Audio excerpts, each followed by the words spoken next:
Say sadhu, sadhu, sadhu.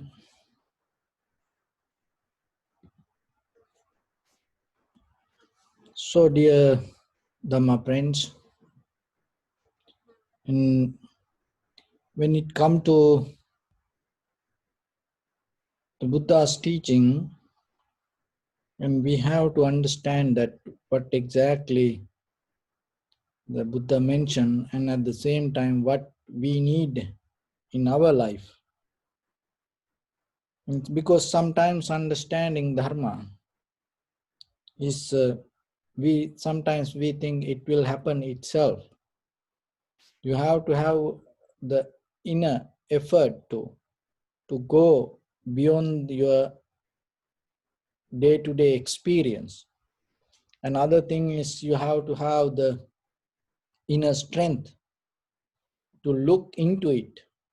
So that is where you can see it a little bit more deeply. So when it comes to Dharma, and before the Buddha, most of teachers used to look for tranquility state. And when it attained to a samadhi, they thought that is the highest. And everyone run towards that. Many different ways. It's sometimes giving hard time to life and giving the satisfaction to life. So this both ways, people used to look for salvation. That's, our very nature is looking for development, go towards the development. Even you shut down yourself, then naturally this organ day by day itself, it has power to develop. It has power to change moment by moment. So it is very nature inside you to find the satisfaction with the deeper understanding and the clarity. And there is no one in this world, when they come to the Dhamma, naturally they're going to satisfy.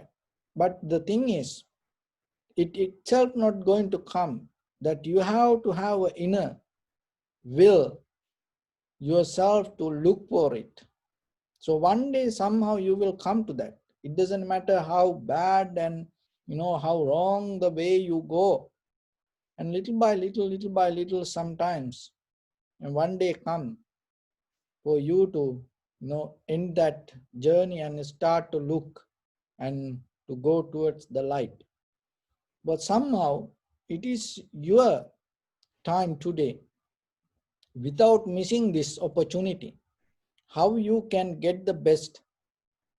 So then when it come to the Buddha's teaching, and sometimes we think it is because the very nature of the Buddha's teaching, it is very systematic and divided to parts and numbers, and it very clear to analyze it. That's why the Buddha did that like that. And after that, even the other senior monks, when they had the Sangha councils, and they categorize all the Dhamma, and according to the method that people can very clearly understand. But the thing is, now today, what happened, and people start to get into Dhamma with that system. But the Dhamma itself is not start from this side and go to that side. And in the Western theory of the way to analyze, and it has a beginning point. And from that beginning point, and they start to count. And they have a center, and from that center, and start to look forward. And one side for one direction. But the Buddha's teaching, when it comes to the center, you have to look for all the direction at the one time with the same view. Can you do that? It's like, just think, when you are in the middle of the spider web, can you have access to the entire web at one time? No, you go to one direction. And so that is the very nature of our life. But the thing is, all the teachings, remember, in a deeper level, not in the surface level, with the whatever we learn. When we learn, we have to go step by step. It is help for us. But when it comes to deeper practice, you have to take everything as one. That is the technique that you have to remember, to break down this all and go beyond this other, all the practice. That is what the main point that you have to understand.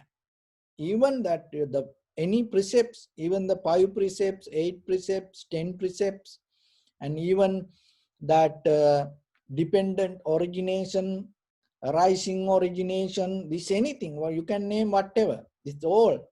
And even mostly that we think the ignorance is the beginning point. No, ignorance does not exist itself.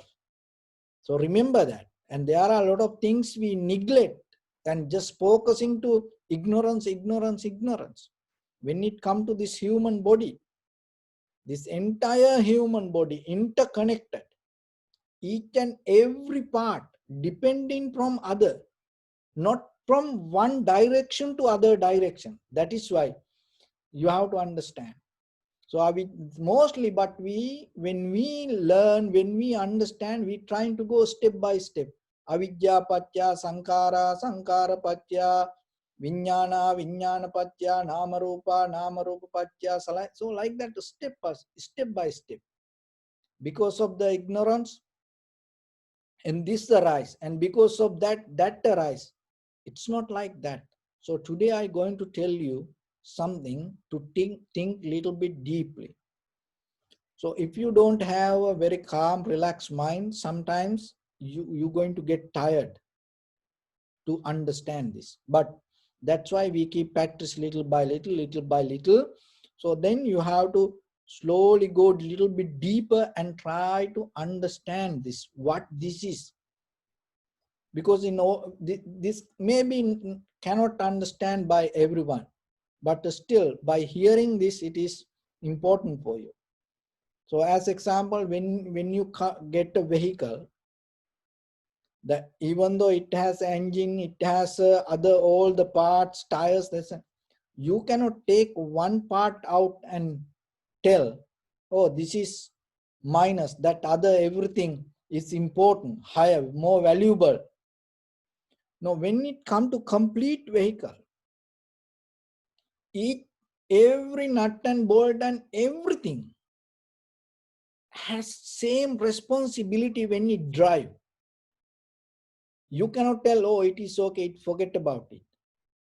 Side view mirror, the tires, the engine, even the inside, all the nut and bolts, each and everything has function to its maximum to perform that moment. But we don't take like that way. So when it comes to your body, head to toes, each and every organ, each and every inch of your body function to the highest to perform that. So as example, when you're running, so that's a one of running and swimming. So this kind of things, and rolling. So when you do that things, there is no any single atom in your body just resting and while others work. When you eat, and sometimes you think that your legs resting, and so like that, your certain body part resting. But in a deeper level, in the science of yoga, that's what tell. And when it come to Kevala, you understand that it's like a current. It's not like the solid entity that, oh, this is neutral, this work, this is no, it's not like that. The entire whole body work as one. So then each and every part of the body has responsibility to all other parts of the body. It is just not only one part. So then when it come to the happening, this happening of life, mostly we say, oh, it because of the ignorance. Of course. But at the same time, so as example, today we'll take 5 precepts. And you can analyze the dependent origination, arising origination also in the same method. Once you learn this method, for anything you can apply. And then you will see how it works, because mostly we don't hear this. And sometimes it is difficult to understand. But still, that the mostly, even the universities, lectures, then they just step by step explain. And somewhere this missing, this point. So that's why I want to bring it up and just to talk to you and see. So when it comes to 5 precepts, there are people.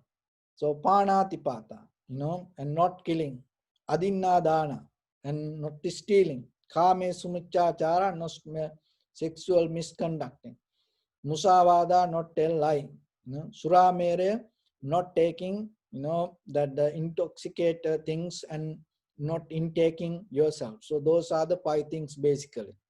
And there are some peoples, they don't kill, but they drink.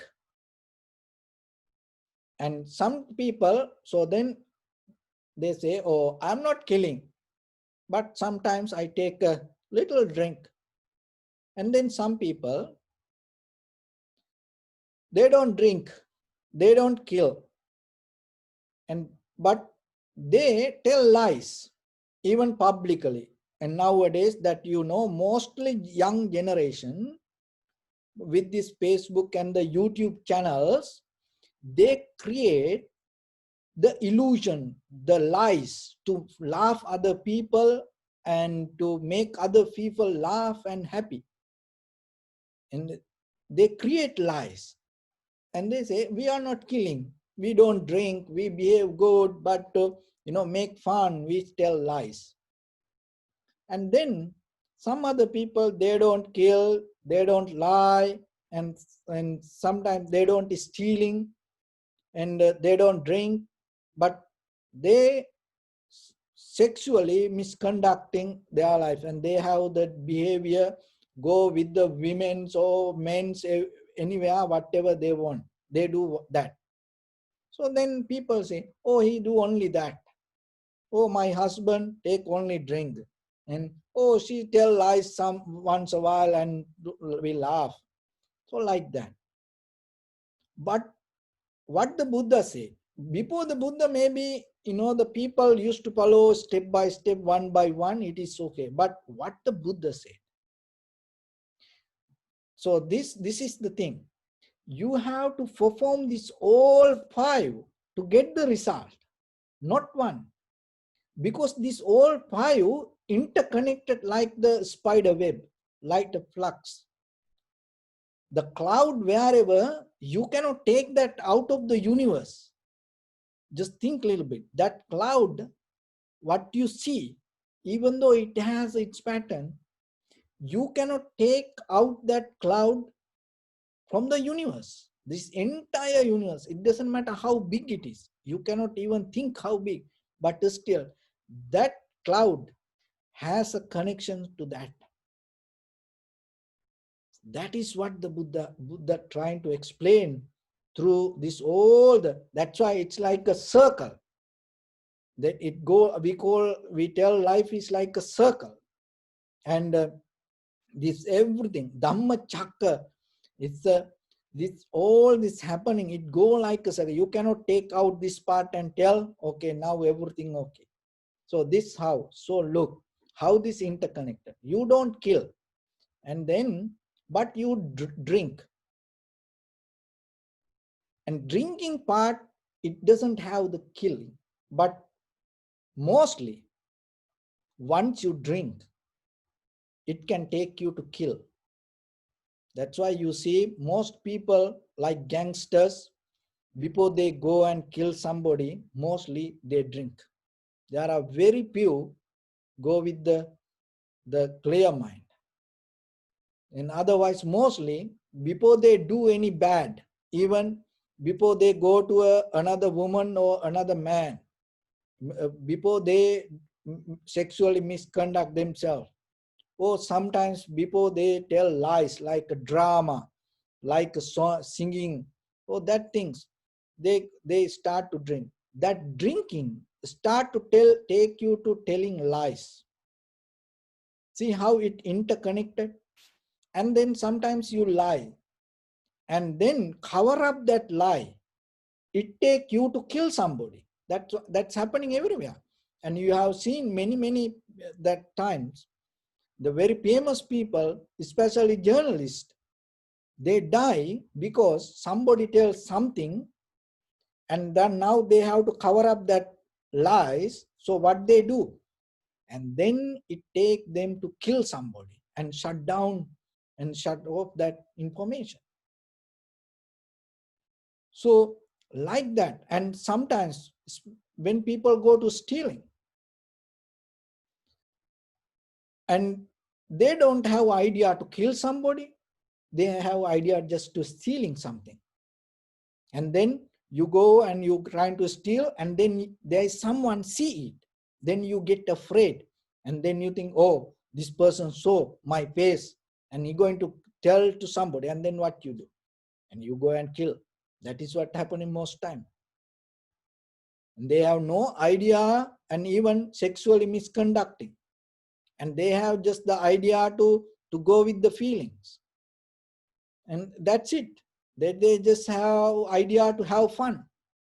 But once you go and you get attached to that, that attachment lead you to kill maybe another person. It happen everywhere you see. The husband and wife get married, and then another person come to middle of that, and they plan and then kill the husband or wife. See how it happen, how it link. And but sometimes we think, oh, I take a little drink, but I don't kill.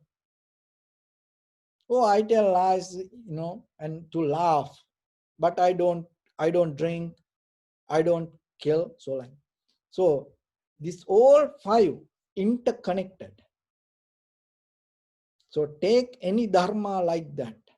Don't separate and think, oh. So then the sila, samadhi, panya. So when you have the rituals and discipline, and it helps to have the tranquility state. When this both and interconnected, it develop the wisdom, and you cannot take one part and tell, oh, I practice meditation later. Nowadays I am just observing precepts. No, this all come together. It interconnected. But before the Buddha, people used to go from this side to that, and even in the Western, that's why they analyze the Dhamma. The most English books, when you see, they go step by step.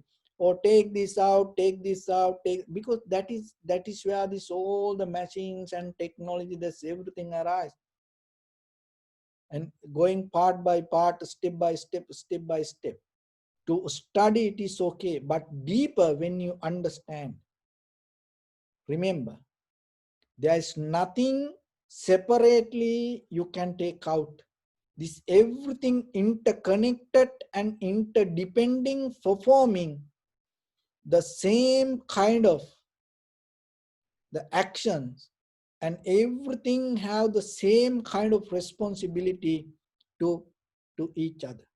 So then when it comes to five precepts, so if the five precept is this one has a connection to at the same time this four, and this one has a connection to this all. So like that, when it comes to each and everything interconnected, it's kind of like a web. That is the idea you have to understand. And once you know that, and you become more careful, more mindful. Why? Because you know what you're not allowed to one thing happen, because you know once one thing happen, it has power to take you to different places. There is a very good story for this. There was a king, and his kingdom was so successful. And then the one day, he advised by the advisors to perform a yaga, or the puja. And then he looked for very good sannyasi, or the very good the master for this. And then he heard in the middle of the jungle there is a rishi that he can perform very well this puja. And he called this rishi to come to the palace. And the rishi came. It is the king order. And then it is 7-day celebration and 7-day puja, chanting and doing offering to the god or the believer, so like that, to celebrate his kingdom. And so he start, and within 3 days, the king felt the power of the chanting and the power of the puja offering, and the king was so happy. And then what happened? The 4th day, king came and told that I am so happy, and now I am so satisfied with your puja. So now I have to give something. The very nature of the king is giving. Nowadays, all the president replaced to the king, and the king used to give. That's the very nature of the king. But now the president start to take everything. It's not giving anything. So it's completely going in a different way. But the king told, I want to give. And the nature of the king, if he tell and he do it. So he's not going to reverse that, especially giving. So king told, I am feel so happy, I want to give something to you. This guru told, no, I don't need anything. I don't want to accept it. So the king was a little bit unhappy. So the king told, I have this very old wine, pot of wine. I just want to offer it to you. This rishi told, no. This guru told, no, I don't take alcohol. And then the very next day, again he came, the 5th day. And then the 5th day, he told, now you reject yesterday my wine. So today, I want to give you a cow, as a holy cow for you to do the offerings. And then he told, no, I don't want to take the cow. I don't kill animals. I don't do that kind of puja or offerings. And then the 6th day, now king was so unhappy because this guru don't take anything. The 6th day that he came and told, I have a lot of women. So you are alone in the jungle and you used to have long time yourself. So just I want to give as a satisfaction, I want to give a woman to you just to enjoy. This rishi told, no, I don't do that things. I don't want. And then the king told, end of the 6th day, now 7th day, next day, the puja going to finish. The king told, I am so unhappy. Even though this all the puja, ceremony, everything became so good, I am so unhappy because you rejected my offering, my gift. So then that day the rishi thought, it is not good to disappoint the king, because if the king disappointed, that sometimes it is a very bad thing can happen. So then himself he thought, what I can take? If I take the woman, then it's going to become a big mess in my life. So maybe then it going to, if I get attached to that, I going to get married, and then I have children, then I have to find a job, and then I have to maintain the family life. Not good. If I take the cow, so then what will happen? Oh, I have to kill the cow, then I get the sin, and that is not good. I have to carry that sin in my sansaric journey. And he thought about the wine, pot of wine, and he thought, just having little bit wine, what's wrong with this? And he started to think about it, and he didn't see anything, just in the surface level. He thought, taking just a little bit wine, it is okay.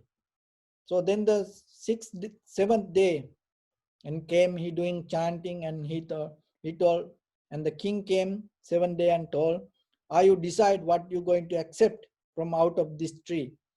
And this rishi, this guru told, okay, bring me that pot of wine, and I'm going to accept it as respecting to you. Oh, the king was so happy. And then he offered this pot of wine. And this guru was doing chanting, doing puja, and took little bit wine, and it was very old wine, and it has very strong and alcohol. So somehow what happened? When he doing chanting, he felt that the voice become more so stronger, the words come more better. So the people feel like that. That's why most of the singers, before they sing, and they go and first they drink. So like that. This guru start to feel the kind of like a current, and he start to take another drink, another drink, another drink, and he finished all the pot of wine and told, bring more, bring more. And the 7 pot of wines, and he finished. And now he keep chanting, chanting. And after 7 days, when the 8th day come, and then next day morning he wake up. When he wake up, and he saw he was completely naked. And next to him, he saw a naked woman sleeping. And he saw everywhere blood. And he jumped out of the bed and start to run. And he saw everywhere the blood and the flesh. And then he saw far away the king. And he went to the king and asked, what happened? What is this? And the king was laughing, smiling. How did you enjoy last night? The guru asked, what happened? What happened? Then the king started to explain. You took that little bit wine, and then you told me to bring that all the wine, and you drank 7 pot of wines. And then you asked that woman, and I offered you. And that day you rejected, but after you drink, you asked that. And then what happened? You asked for the cow, and you did the puja, and you got married with this woman, doing yourself a ceremony. And so then you slept with that woman last night. So then the guru understood what happened. See, that is what you have to understand. It is the same thing happening with us. That's why when it comes to rituals, even when it comes to dharma, you have to understand, you cannot separate. That one inhalation, you cannot separate from this entire universe. The one exhalation, if you know a little bit about the quantum physics, this one exhalation then go out of your body. If you have the anger, hatred, and with that hatred, once you exhale, it has power to accumulate the air around it, all the hatred around it, around it, around it. And it has power to far away in another country to create a huge disaster like tornado.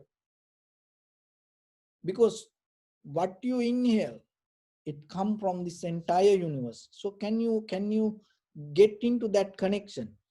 When one thought come, it is energy, that energy related to this entire universe. So then what we think, what we have in our mind, remember, you are not separate from anything.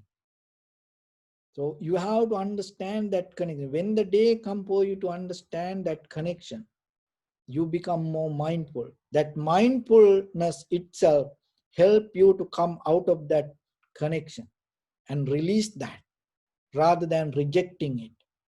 So this is what the deeply, when it comes to Buddha's teaching, even though we learn it one by one, this is first, this is second, this is third, like that. Even though we go step by step, remember, when it comes to deeper level, there is no separation. Everything, each and everything interconnected each other. It's like when you take a drop of water from the ocean, you cannot tell from which river it came to the ocean. So like that, always remember this everything interconnected. So then when you're going to do something, never give any chance for unprofitable things. That is what you have to do. Never give any chance, be conscious, never give any chance to give greed, hatred, or the delusion. And that way you safe. So that way, whatever you perform, you can go with it. So whatever come to your mind, whatever you perform with your bodily, verbally, or mentally action, just be careful and don't neglect any part. And knowingly, this everything interconnected. So with that, I bless upon everyone with this good practice. May all of you be well, happy, and peaceful. May no harm come to you. May no difficulties come to you. May no problems come to you. May you also have the patience, courage, understanding, and determination to meet and overcome inevitable difficulties in your life. During this time period, may everyone stay healthy and safe. And finally, may all of you attain supreme bliss of Nibbana. Please say sadhu, sadhu, sadhu.